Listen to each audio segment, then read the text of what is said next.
Достар, менің артымда тұрған ворота біздің сынақтан өткен воротамыз. Трассаның бойында тұр. Өткен, кеткен біздің клиенттер, біздің оқырмандар кеп тамашалап кетіп жатыр біздің вороталарды.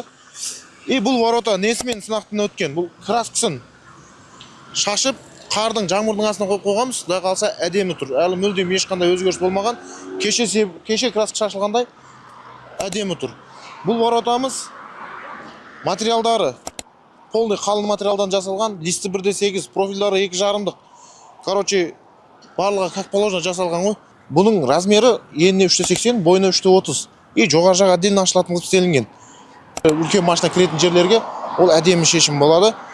Калиткасы отдельно. Калиткасының ені 1/40, биіктігі сол 3/30. Қалаған дизайнды Расул Мастер компаниясының тәжірибелі мамандары сіз қалағандай қысқа уақыттың ішінде сапалы қылып жасап бітіріп, апарып құрастырып береміз.